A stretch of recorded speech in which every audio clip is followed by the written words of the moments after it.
Salut, aujourd'hui dans Décodeur des maths, la dérivée. Le but de cette vidéo, c'est d'aborder la notion de dérivée. Alors pourquoi je fais cette vidéo? Je fais cette vidéo parce que dans le jour à venir, je vais essayer d'expliquer l'intégrale.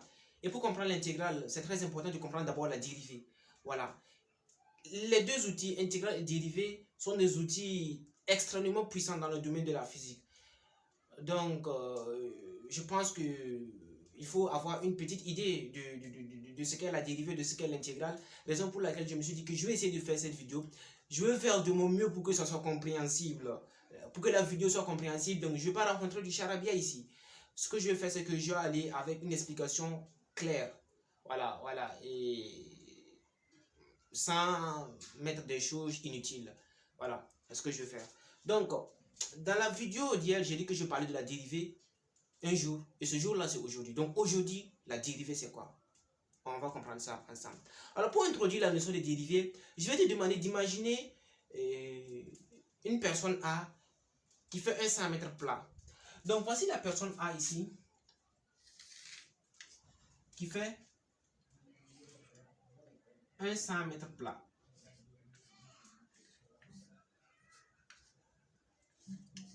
Et ça fait 100 mètres. Ah ben ça c'est la personne A qui fait un 100 mètres plat. Et je vais dire qu'on a une certaine fonction. Et je sais pas, une certaine fonction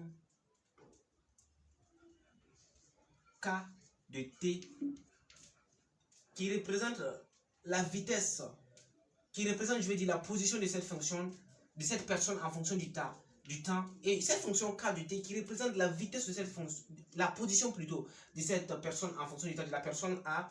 Disons que c'est 2T puissance 2T carré moins T quelque chose, je ne sais pas, une expression, je prends ça au hasard.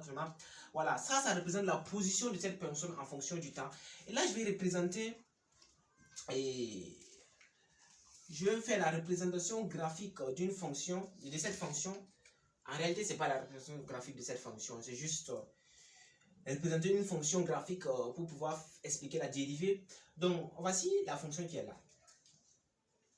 Disons, on a une fonction comme ça. Ou plutôt comme ça. Voilà. On a une fonction qui fait comme ça. Et ici, on a T. Et ici, on a K de T. Ici, on a K de T. Donc ça, c'est la fonction qui représente la position de A. La position de A en fonction du temps. Ça, c'est une fonction qui représente la position de A en fonction du temps. Donc, pour introduire la notion de dérivée, on va essayer de calculer la vitesse de cette personne-là. La vitesse de cette personne, on va essayer de calculer ça. Donc, je sais tout simplement que la vitesse est une distance divisée par un temps. Donc, tout ce que je vais faire, c'est que je vais venir ici. Je vais dire que j'ai un instant T ici. Donc, j'ai une position ici, K de T. K de T. Et je m'écarte d'un certain intervalle de temps. Voilà. Ici, j'ai T plus delta T. Et là, T plus delta T, j'ai une vitesse encore. Donc, j'ai K de T plus delta T. Donc, ici, j'ai T plus delta T. J'ai cherché l'image, voilà, de T plus delta T. Donc, j'ai K de T plus delta T. Donc, la vitesse de la personne là, c'est quoi? C'est distance divisée par le temps. Donc, ça fait K de T plus delta T moins K de T. Ça, c'est la distance divisée par le temps. T plus delta T moins T. Donc, divisé par delta T. Donc, ça, c'est quoi? Ça, c'est la vitesse de cette personne, de cet intervalle de temps qui est delta T. Donc, ça, c'est la vitesse de cette personne. Voilà. La vitesse de la personne A. La vitesse de A, c'est ça. Donc, ça, K de T plus delta T moins K de T sur delta T, c'est la vitesse de cette personne. Donc, ça fait un temps. Donc, ici, on a, voilà, le point Disons qu'ici on a un point A, ici on a un point A, et ici on a un point B. Voilà. Ici c'est un point A, ici on a un point B. Et ça, c'est quoi? Elle est où la distance? Donc K de T plus delta T, c'est ça. C'est ça. Et ça, c'est le temps. Voilà. Vous voyez que ici j'ai delta T. Ici, j'ai K de T plus delta T moins K de T. C'est ce que j'ai ici. Donc ici, ce que j'ai calculé, c'est une vitesse. Donc je vais essayer de représenter ça ici. Donc voici ça. Donc ça va passer par les deux points. Je préfère prendre une crème. Voilà, ça va passer ici par les deux points ici. Bon, ça passe pas, c'est pas bien, mais au moins vous comprenez ce que je vais dire. Donc vous voyez que ça passe par les deux points qui sont ici. Voilà. La droite que j'ai tracée, ça passe par les deux points qui sont ici. Le point A et le point B. Mais ici, vous voyez un certain écart qui est là. Je ne sais pas si vous voyez l'écart. Bon, le dessin, c'est pas bon. Mais ici, on voit un certain écart qui est là. On a un certain écart qui est ici. Un certain écart qui est ici. Ça veut dire que c'est pas bon. Ce que j'ai fait, c'est pas bon. Parce que ici, regardez, il y a une variation qui est ici. Regardez, il y a une variation. Il y a une variation qui est là. Et ma droite n'épouse pas cette variation. Ma droite que j'ai représentée AB n'épouse pas cette variation. Voilà. Elle n'épouse pas la variation. Donc, ça veut dire qu'elle ne décrit pas correctement ce qui se passe ici. Elle ne décrit pas correctement ce qui se passe ici. Pour que vous voyez mieux, je vais essayer de faire, parce que ici, le chemin, c'est pas clair. Non? Voilà, on a quelque chose qui est comme ça. On a ici un point. Et ici aussi, on a un point. Donc, la droite passe. La droite fait comme ça. Voici ce qu'elle fait. Elle fait en réalité comme ça. Voilà, ce que la droite fait. Vous voyez, elle laisse tout ça. Elle laisse tout ça. Pour que vous voyez quoi? Pour que vous ayez une idée. Elle laisse tout ça. Donc, ce que j'ai représenté là, ce que j'ai représenté ici, ça veut dire que ce que j'ai représenté ici là, c'est une vitesse moyenne. C'est une vitesse moyenne. Donc ça me renseigne absolument rien sur les fluctuations qui sont ici. Voilà, ici on a des fluctuations, des variations. Donc ça veut dire que ça c'est pas bon. Ça c'est pas bon. La droite qui est ici, voilà. Elle me donne tout simplement une vitesse moyenne. Elle me donne une vitesse moyenne et non une vitesse instantanée. Parce qu'elle ne me dit pas qu'ici il y a une variation. Elle me renseigne absolument rien sur ce qui se passe ici. Elle me renseigne pas. Elle me dit pas ici on a des variations. Elle me donne la moyenne sur delta t. Et ça c'est pas bon. Ça c'est pas bon. Parce que si je fais ça, je risque de rater quelque chose. Je risque de rater des précisions. Ça c'est pas bon. Parce que moi je veux savoir ce qui se passe à chaque instant. Parce que la personne qui court ici, elle a des variations de vitesse. Des variations de position, je vais dire, par rapport au temps. Voilà.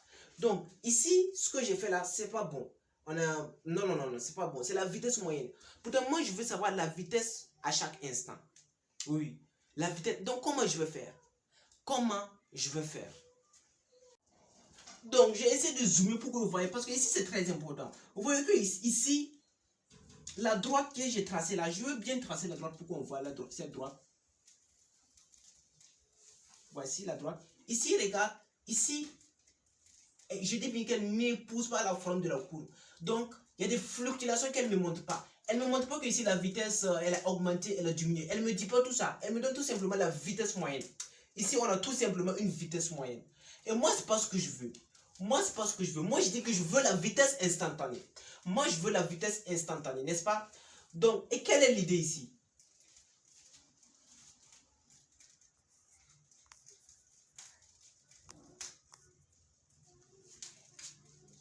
Donc, l'idée ici maintenant, quelle est l'idée? L'idée maintenant, c'est de faire tendre le temps vers 0. Je fais tendre le temps vers 0. C'est-à-dire que je prends un temps, un delta t qui est très proche de 0. Ce que je veux faire. Donc, si je fais ça, tu vois que ce point qui est ici, va se rapprocher de ce point-là. Ce point qui est là va se rapprocher de ce point-là. Donc, je vais essayer peut-être d'être un peu plus clair sur ça parce qu'il faut comprendre, c'est très important de comprendre ce que je fais ici. Donc, j'ai essayé d'effacer et de bien schématiser. Ça, c'est très important parce qu'on doit comprendre ce qu'on fait. Ici, je vois que le schéma, je n'ai pas bien fait. On ne voit pas les fluctuations que je vais dire. Donc, je vais effacer et refaire un très bon schéma. Donc, ça veut dire qu'ici, vous voyez qu'ici, j'ai montré que la droite là, voici la droite AB, ce qu'elle nous montre, c'est que elle nous montre une vitesse moyenne. Parce que ici, c'est un peu clair. Elle nous montre quoi? Elle nous montre une vitesse moyenne entre A et B. Donc, ça veut dire, ici, je n'ai aucune idée sur les fluctuations de la fonction. Parce que entre A et B, on voit qu'ici, la vitesse est en train d'augmenter. Voilà, c'est-à-dire que si je fais ça, on a une vitesse, ça me montre ici que la vitesse est en train d'augmenter. Mais si moi, je me base sur ce que la droite AB me dit, voilà, j'aurai aucune idée sur les fluctuations qui sont ici. Donc j'ai repris le chemin pour qu'on arrive à comprendre, voilà, à voir ce que je voulais dire. Vous voyez ici, on a une droite qui n'épouse pas ici la forme de la courbe. Donc l'idée ici, pour que cette droite épouse la forme de la courbe, les deux points A et B qui sont ici doivent se superposer. Les deux points doivent se superposer. Donc ça veut dire que le point A doit être égal au point B.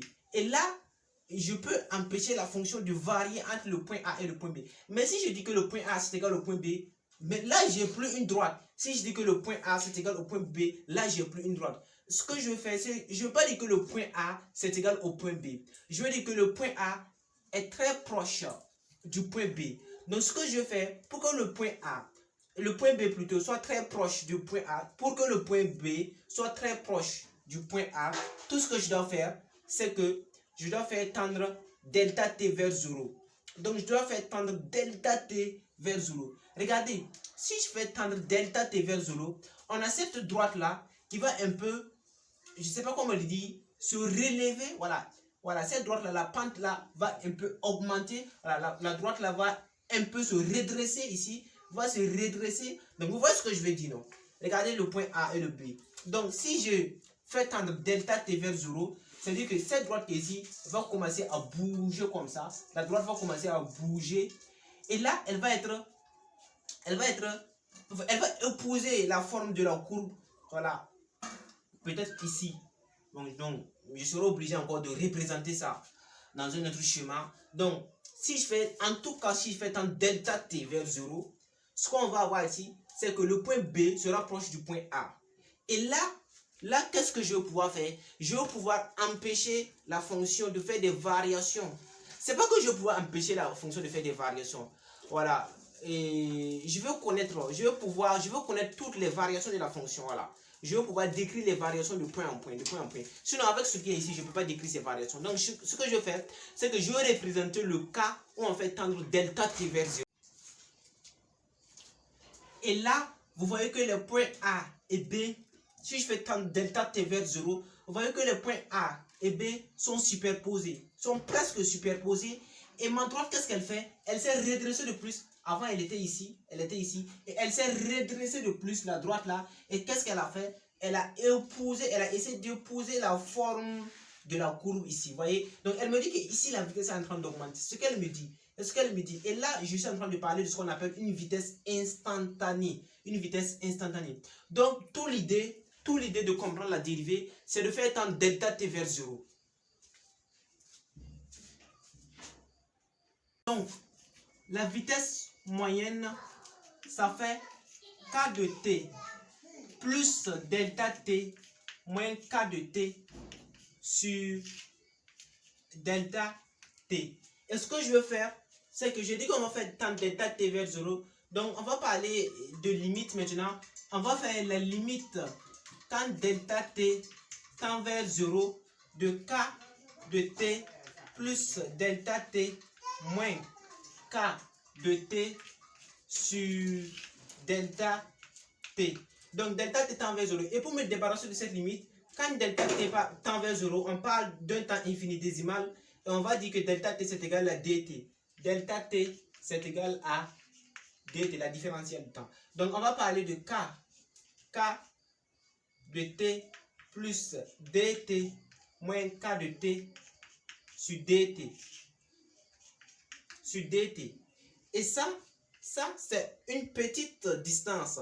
Ça, c'est une toute petite distance parcourue par la personne A. Donc, on va dire on a d de k de t, d de k de t sur dt. Et ça, c'est ce qu'on appelle la vitesse instantanée. Ça, c'est ce qu'on appelle la vitesse instantanée. Ça, ce qu'on appelle la vitesse instantanée, ça fait d de k de t sur dt. Donc, la vitesse instantanée, la vitesse, ça fait, donc en réalité, la vitesse instantanée, ça fait la dérivée de la position par rapport au temps. Donc, la vitesse instantanée, ça fait la dérivée de la position par rapport au temps. Donc, on peut dire que la dérivée de la position par rapport au temps, et ça, c'est égal à k' de t. On peut dire k' de t. Et ça, c'est une notation introduite par Leibniz. Donc, ici, j'ai expliqué ce qu'est la dérivée dans le domaine de la physique. Donc, la dérivée, c'est juste un taux de variation. Voilà. On a une fonction qui fait une certaine variation, qui varie, et on veut connaître le taux de variation de cette fonction. Donc, on fait ce qu'on appelle sa dérivée. Voilà. Et c'est tout simple. Si tu as compris ça, l'idée qui se cache ici, si tu as compris ce qui se cache ici, c'est que tu as compris la dérivée, ce qu'elle veut dire. Elle fait tout simplement une variation. Imagine, j'ai un robinet auquel je veux mettre de l'eau dans un seau. Si j'ouvre le robinet, on a le volume d'eau qui varie en fonction du temps. Voilà, on va avoir le volume d'eau varier. Donc, je vais faire la dérivée pour connaître la quantité d'eau et autres. Voilà. L'idée, c'est ça. L'idée, c'est ça. Donc, c'est ça la dérivée. C'est ça la dérivée. Et c'est un outil extrêmement puissant. Ici, tu vois le d de k qui est ici. Donc, dans une prochaine vidéo, on va approfondir encore de plus cette notion. Et on va essayer de voir si on peut parler de l'intégrale dans les vidéos à venir. Donc, à plus pour de nouvelles vidéos.